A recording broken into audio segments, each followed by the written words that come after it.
Some call it Mustang fever. Others refer to it as the Mustang bug. And still others just gravitate toward touching something truly wild and once free. It is the ultimate adventure. And if you're looking to take part, there is that place up in Pikeville. A weanling works its way around a short-term transitional holding facility trying to avoid the trailer. But what this little filly doesn't know is that she's headed to a brand new home. Typically, when I get a truck of horses in, I will have people sleeping in my parking lot sometimes for 2 days, waiting to get first pick. And typically, when I get a truck of Mustangs in, they are all gone in 4 or 5 days. This one came in from Antelope Valley, Nevada, and is now headed across state lines into Georgia, where she will be trained as a future therapy horse. This group I got last Sunday, and I think I had 120 horses last Sunday, and I have about 50 now. You can take them totally wild and untouched, or halter and trailer trained. The price is the same. It's rewarding work that most always leads to new adventures. 11-year-old Aubrey Shockley typically plays softball, but she's here today at Fall Creek Falls Equestrian training her first Mustang, Bojangles. I started out I was really scared of him. Now I feel like I have a lot more control with him. So you just start and rub down his leg, and you just put pressure and try to pick him up. And then once he does, you just let him down. He's gonna back up between poles and walk over a bridge and trot. Certainly not necessarily what I'd recommend a new horse person with a wild Mustang, but her horse is really, really sweet, and she's naturally talented. Aubrey's mentor is Rebecca Bowman's daughter, Sarah. She trained her first wild Mustang at age 12, going up against some top competitors. He was wearing a tutu, I was wearing a tutu, and I did a little cheer routine.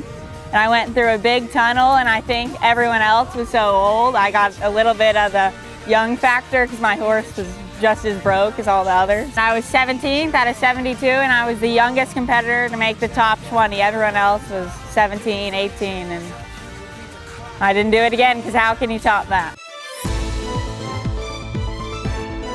While some young girls were still dreaming about their first horse, Sarah parlayed her experience into a profession that takes her around the world getting paid to ride other people's high-performance horses.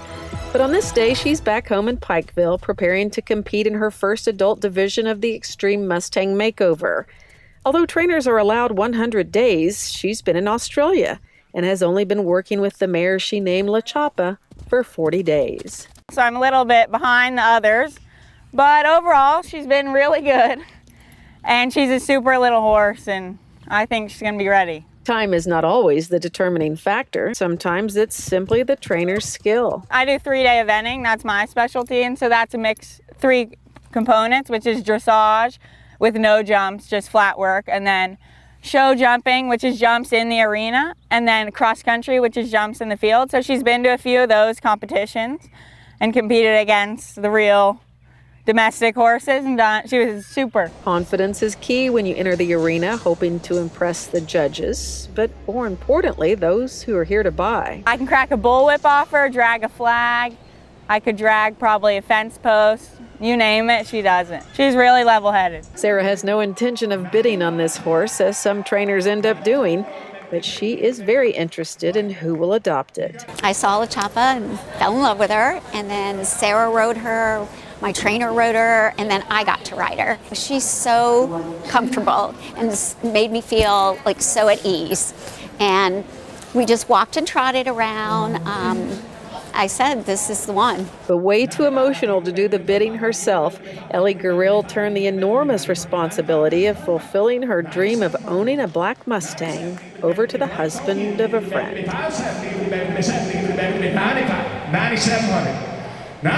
give it to baby, no more breaks. 9,700. 97, give it to baby, 570, give it to baby, 70, give it to baby, 95, 97, 97. We'll give both the hands. Sell it to the man, 9,500. I went a little bit over budget, but I can justify, and most likely this will be my last horse, so it was worth it. And though some might say $9,500 is a lot of money to pay for a Mustang with only a few weeks of training, what price do you put on a dream? I've just always wanted a black Mustang. I'm gonna love her. She's gonna be so spoiled and just love her like my own child. Ride her, hope to do dressage with her, jumping, and wherever I can take her. One woman's last horse and a young girl's first. Aubrey and Bojangles perform quite well dressed in costume as Hermione and Harry Potter. But this little guy will not be up for auction. The Extreme Mustang Makeover Board of Directors discovered years ago they couldn't handle the heartache. And so the children who train get to keep their horse. He's really sweet. Kind of just does what you want him to. It's hard to put into words, but I think these horses are, they're wild when you get them, and they just fully give you their trust. I've owned and had lots of wonderful horses that weren't Mustangs, but there is nothing like a Mustang's trust. You just can't describe it. It's just you have a connection with a Mustang that you just don't get with a domestic horse. I'm Annette Noel Hall on the Wild Side. The purchase of a black horse goes much deeper than Ellie Gorrill wanting a wild Mustang. Before her sister died, she bought Ellie a little horse statue that looks a lot like La Chapa. Ellie has since renamed her horse Miley in honor of her late sister. Thank you for joining us. We hope you are inspired to appreciate and protect our natural resources. And if you have to choose sides, always choose the wild side.